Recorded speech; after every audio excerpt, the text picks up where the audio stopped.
Hi, welcome to this week's Dragonblade Authors Unplugged. I'm so excited. I've got Linda Ray Sand and Cassandra Samuels with me today, and a tongue that's not working as good as you'd like for it to. So, ladies, thanks so much for taking the time to talk to us. Thank Thank you. you. So, the first book that released this week is Forging a Fiance, and that's Ava Starling's book, and it's book 2 in the Determined Damsels.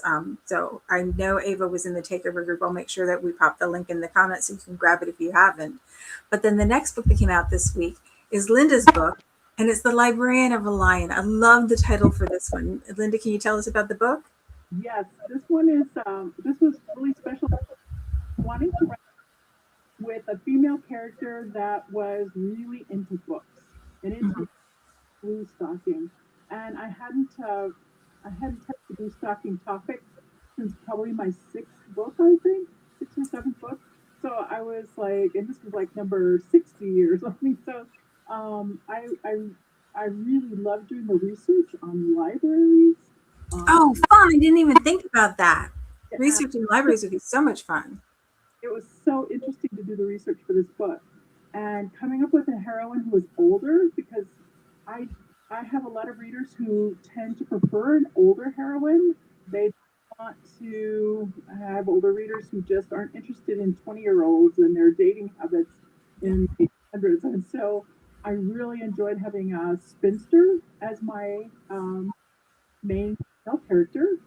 Caroline Kingston is the daughter of a publisher in London. And in London, all the publishers and booksellers tended to be located on Paternoster Row or around that area near St. James Church, because churches uh, around the businesses surrounding them tended to support the church, like Mhm. or bead sellers, bead manufacturers for making rosaries, and books anybody would publish. And so, just by that nature, they all kind of ended up in that part of London.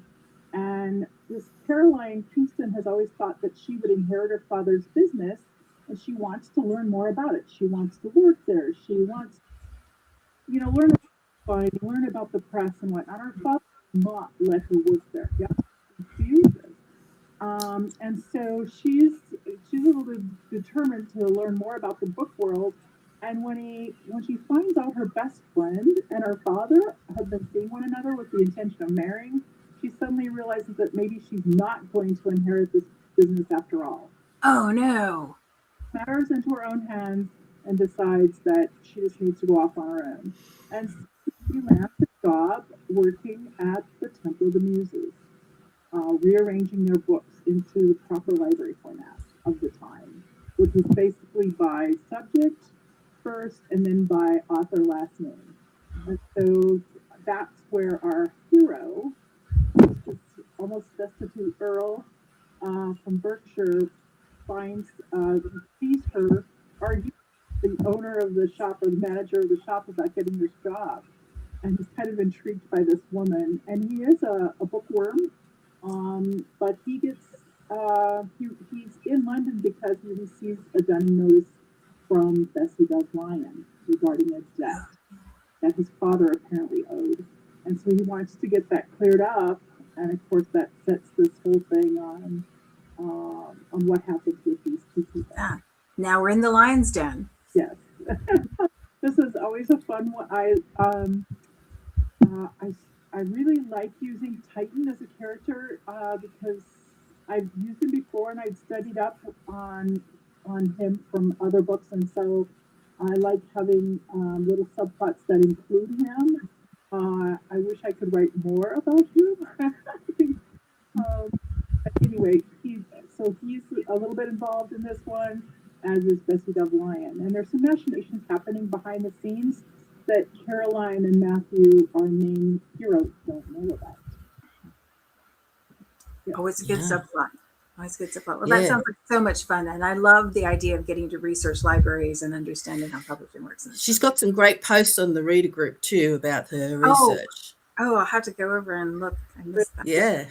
For a few hours, I started in the morning about 7 o'clock and went till about 3 o'clock in the afternoon. And there's a couple contests running in there, so if anybody's interested, you can Amazon gift card for posting a picture of a man who would suit, your idea of this character, and then also a silver ring with a stone of your choice.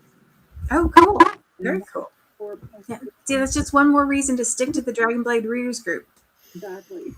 because there's always good stuff going on. Awesome. Awesome. Well, that sounds like so much fun, Linda. And I love the extra little research, but I'm going to sneak over to the readers group and catch up. Yeah, and I'll announce the winners for those contests on Sunday at noon Eastern. Okay, cool. So this is going to air on Friday. So if you're listening to this, you'll have a chance to sneak on over and enter. And today is actually this very day is Cassandra's release day, the day that we're recording. Yes. And Cassandra's book is Once Upon a Reckless Rogue, and it's book 3 in Spies Like Us. So I can't wait to hear about this one. Can you tell us about this one? Yeah, for sure. This one is partially set in Spain. Yeah, for something different, post-Peninsular War. And basically my hero is a captain in the British Army, but he's also a spy. And he has been caught by some French spies and has been held captive there and tortured a little bit. And so, yes, nothing, I don't put the actual torture in there, so I appreciate that okay. part. Yes, I know. So we sort of come in where the heroine, her name is Elena Diaz, has been brought in by the French to keep him alive, basically, so that they can question him more. Yeah. So poor guy. And so she was trained under her father, who was a doctor. So she is a very talented healer and uses, basically, I suppose you would call it like herbal type of things to sort of keep him alive and a few other things. And so she's very knowledgeable. And so this is sort of a rescued trope sort of thing. So he is in a bad way at the beginning, and she sees a lot of her brother in him. And her brother passed away in the war. And so she decides that she's going to save him, and they're going to escape from this fort that they're in. And it's like a crumbled down ruin of a fort.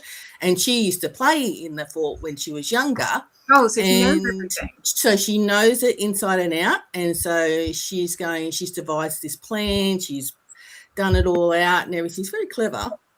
And so that's how the story begins.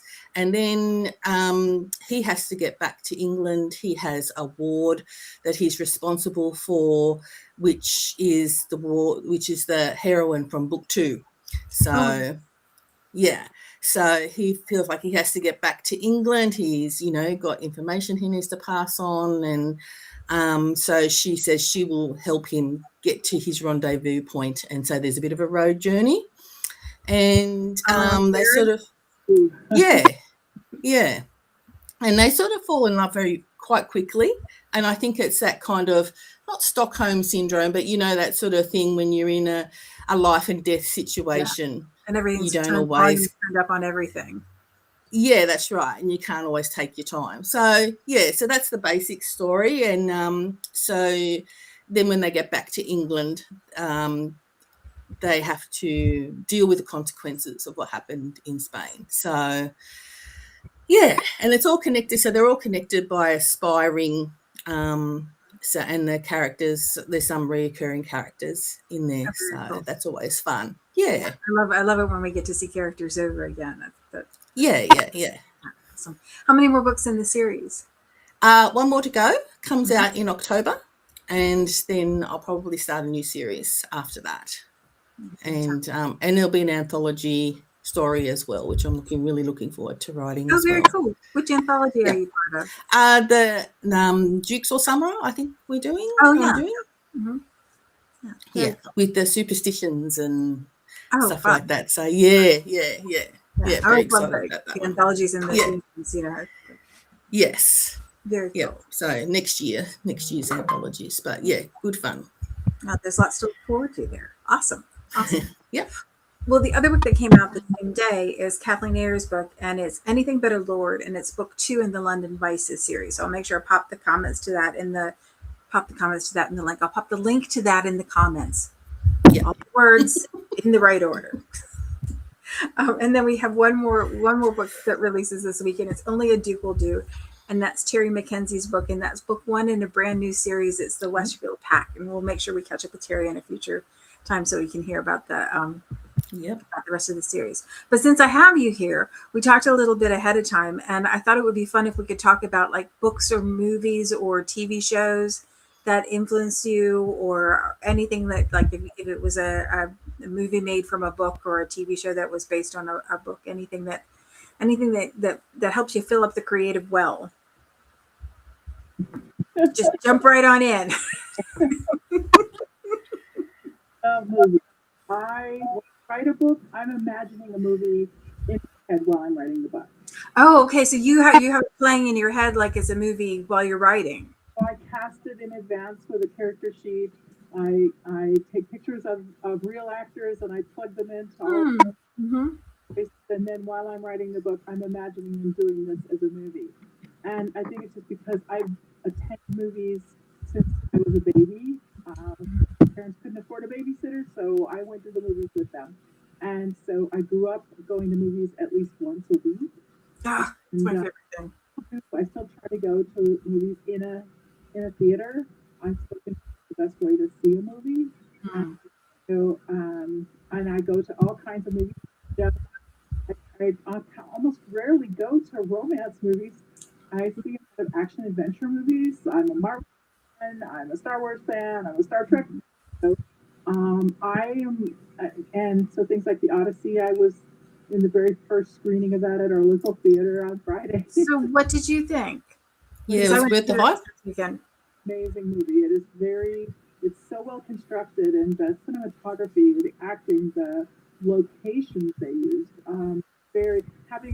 Having spent a lot of the last 7 years traveling all over the Mediterranean, they nailed it with the location shoots for this movie, and it's just a phenomenal production.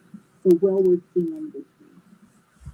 Yeah, I thought they did a particularly good job of making the journey part of it feel, like the time passage felt very real without the movie dragging in pace. Did you see it, Cassandra? I haven't seen it yet. Yeah, no, unfortunately, but yeah, it's on my list. So that'd be. It's definitely a big screen movie. Like, it's definitely worth seeing. Yes. In the theater. It's loud. But... Hail Mary, well worth seeing on the big screen. Yeah. Oh, I loved Hail Mary. That was good. Yeah. The audio for that was fantastic. Yeah. The audio for that was fantastic. So for me, when I was about 15, we had to read Pride and Prejudice for school. Oh, yeah. And we had these tiny little hardcover red books with the Bible thin paper inside. And I just fell in love with it straight away. And I read it twice, back to back. And then luckily for me, I guess, then the Colin Firth BBC production of Pride and Prejudice came out, and I was just hooked after that. And then I started writing little stories of my own on a typewriter and half handwritten. And goodness, that's a whole journey then. That's a whole journey. Yep, absolutely. Yeah. So, I mean, I had no idea what I was doing, but I was enjoying, I guess, the process of discovering how to create a story. Yeah. And then, of course, all period dramas from then on were just my thing. I love a good rom-com, and I love an epic story as well. So I love movies. I love going to the movies or watching them at home. I used to, because I'm still working full time, and I've just recently finished my deadlines. But on a Sunday morning, I used to get up and that was my TV time, because I mostly wrote at night time. So when everything was quiet and everybody else was still asleep, I could watch my shows. Be inspired. Sorry? What have you watched? What have you watched most recently? What have you seen last? The Bennett sister Was that was really good? good fun. Really good fun. Just a different take on Mary Bennett. I thought it was very well done in terms of giving her own story.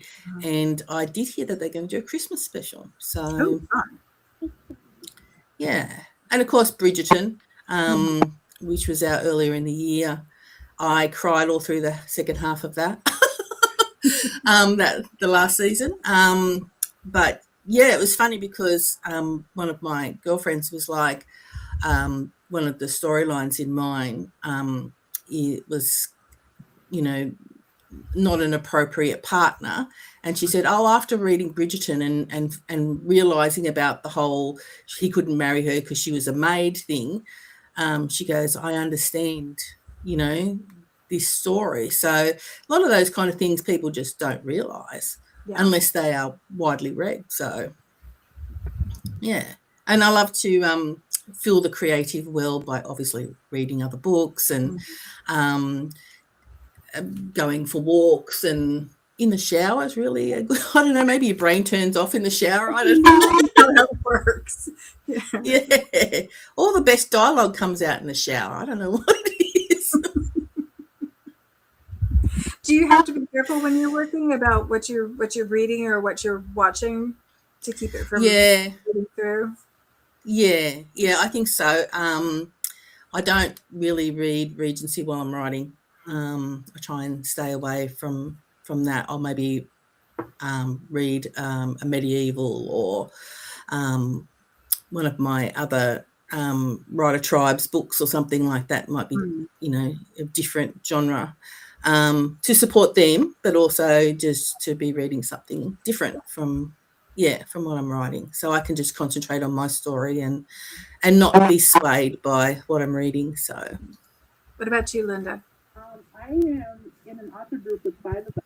We all write romance, but we write 5 different subgenres of romance. Oh, nice. Yeah. Sports romance and FBI and romantic suspense, science fiction romance. And so that kind of keeps me, reading on a regular basis because we read each other's rips every day and provide feedback on things like plot development, characters, and whatnot. And so we're kind of like sort of beta readers. And then I'm a member of our local library's Steamy Romance Book Club. You have a steamy romance book club at your library? Yeah, I have one at mine. Oh, book clubs. They have like Sword and Sorcery, and they have one for fiction. They have one for steamy romance. And it's just really cool. So you can go to different book clubs if you want. And so most of the books we read for that are contemporary romances.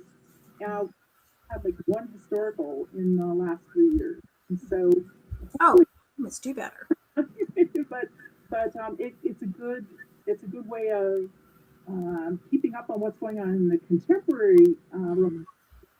But we also read books that are older. Some of the ones, like the one we're reading right now, is from 2016, one of Christine Freehan. So it's nice to read other works in different times, and so I'm really enjoying that. Well, you said you watch movies particularly. Do you watch TV as well, or is it mostly movies? I try to get in an hour of movie watching very late at night, usually midnight before I start. I don't go to bed till about 2, but I watch lots of science fiction. I watch the Star Wars and Marvel stuff. I just finally got Disney Plus a couple of months ago. I don't know why I waited so long. Yeah, treasure trove for you. Doctor Who's on Disney Plus now, isn't it? Yes, I've got, and my narrator for my audiobooks is Michael Troughton, and his father was the second Doctor Who. No way. To the Doctor Who thing, usually in the Christmas specials and things, and so it's so long that we haven't been able to see Doctor Who here in the United States. It was really a treat that it came back for a while. We'll see. how it goes going forward. But and then so a lot of things on Apple TV because Mhm. great science fiction shows on that channel. So Silo, Foundation series, things like that. So It's interesting that sci-fi. What is the part about it that attracts you? Is it the world building, or is it the characters, or absolutely, I started science fiction was my first love. I H.G. Wells and Jules Verne when I was in middle school, and then I went to Isaac Asimov and Arthur C. Clarke, and then I was hooked. And I just yeah. read almost all science fiction. I think that's what got me into Star Trek, and Mhm. then later. And for historical romance, it was just sort of a fluke that a friend gave me one of hers one time, and I read it, and I said, I really think I could do a better job. A lot of research with my mom, and so we were finding all these, family members having lived in England in the 1800s, and these great stories. And so I kind of got double dog dared, and so I started writing, and I really loved doing the research on that. It was just fascinating to me. Yeah, I can imagine that. That and ancient Greece, those were my big historical Wow. research areas. So those are what I write in. Very cool. Oh. I used to sneak my mum's books off her bookshelf. So she had some Georgette Hayes and she had some Joanna Lindsay's, and which are completely different in terms of writing style. And so that's how I got hooked on them, and went from, I didn't really go through a Mills and Boon sort of phase like a lot of my friends did. I just went straight to single title. I just skipped that whole bit. Just went straight to Yeah. single titles. And so, for those of us in the States, Mills and Boons is like the Harlequin equivalent, right? Yes, correct. Yeah. Yeah. Yeah, I remember reading much when I was much younger than I probably should have been. They'd have a box by the door in the library, and you could get them for a dime. The used copies, and so I would stock up and then read them under the soapstone counter in chemistry class. Naughty girl. Well, it's Elizabeth Lowell. You had to. She'd grab you and hold you. You couldn't let a little thing like chemistry get in the way. Yeah, and because they used to come out weekly, didn't they? So every week there was like maybe 5 or 6 new stories, and they were all nice and short. So yeah, there were so my many. girlfriend was very much like you. Started very young. Because back when I started, way back when, there were only 8 Regency books released every month from all of the. Oh goodness! So at your local like grocery store or Walmart or Target, 8, and I would go through those in like 2 weeks. So it was like, Yeah. So it really bothered me that there weren't more books at that time. Yeah, I think a lot of the reasons that writers write is because there's a story that you wanted to read and it wasn't available. So you have to put it together yourself. Or go to the library, because that's the only place you can. Yeah. My best friend worked in the library, and it was so cool because I could ask her to set stuff aside for me and go visit, and it was so cool. And libraries are the best. And Linda's library is beyond the best because they have a they have a spicy romance book club. So yeah, pity I'm on the other side of the world. I might drop a bug in the ear at my local library and see if we could start one there, because I would love to have people to talk to about that. And the books that they read in the book club are like, they look interesting, but they're like homework. It was my dad calls homework books. Which is okay every once in a while, but not really funsies. That's right. Yeah, if you have to sit there and analyze every chapter to find out, what's the theme and what's the this and what, yeah. I don't think any of the book clubs that we have are considered literary. They're all like genre based. It's a real attraction for people. So you're not going with the idea that you're going to pick it apart and talk about all its societal repercussions and whatnot. This is just fun, and so we talk about the fun stuff of romance and what we think of how things are done in the book and whatnot. It's really a great group. There are like 8 or 9 of us that come every month. Yeah, no, and I think we have to be really careful about that. The Atlantic's cover this past month was "The Age of Reading is over," and it was like, come on, man. I said some bad words, and then I flipped the cover over. But I think that we have to I think we have to embrace the fun stuff. And I think, with school and the reading that you have to do for school, I think lots of times we try to make it as least fun as possible. And it's like, it should be fun. Yeah. It should be fun. It's escaping good. Reading is fundamental. There you go. Somebody should make that a slogan or something. Yeah. I'm still in touch with a lot of my school friends, and half of them read and half of them don't read at all, maybe a magazine or something like that, or scroll their phone. So it's an interesting dynamic about my age, and then my daughters all read quite a lot. And they're of the romanticy era children, Fourth so Wing they're and very much into all of those. Yeah. So, and I mean, that's going gangbusters. And really, a lot of that romanticy stuff is not that much of a jump to historical. No, it really isn't. It really isn't. It's No. just a little bit more accessible for younger people right now, I think. But no, it's not that much of a jump at all. So yeah. So hopefully one day they might make the jump. yeah, well, as long as they're reading something, however they read it. I have the only kid I have that really loves to read, loves stories. His reading fluency has never been great, and so reading has never, like, the physical act of reading has never been fun for him. But he listens to audiobooks. He goes through all my Audible credits and all my dad's Audible credits and all the Libby stuff that he can get. It's like, and listens all the time. So I think there are options for all of us. So. Well, I just want to take a quick minute and talk about the Kickstarter, because it's our very first Kickstarter, and I've been churn the butter dancing all week because we funded and it's been doing really well. But I want to make sure that you all know that one of the tiers in the Dragonblade Kickstarter is 8 Roaring Lions, so it's a Lion's Den Kickstarter. So it's 2 special editions with 4 stories each in. But one of the things that you can get that you've never seen anywhere else before is Bessie Dove Lyon's story, Catherine wrote. And it's available in ebook or in paperback as part of the Kickstarter. And it's the only place it's available there first, and it's the only place it will be available for a little while before. And the special editions are beautiful, aren't they?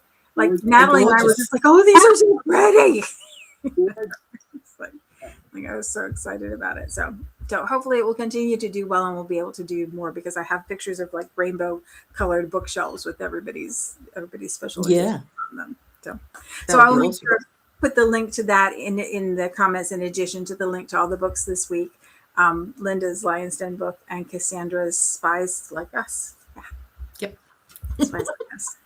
Ladies, thanks so much for taking the time to talk to us. I really do appreciate it. Oh, thank you for organising it. And Cassandra, thanks for getting up in the wee small hours of the morning. It's all good, because I've been doing my posting in the reader group, so it gave me a chance to sort of get that underway as well. So it's been great.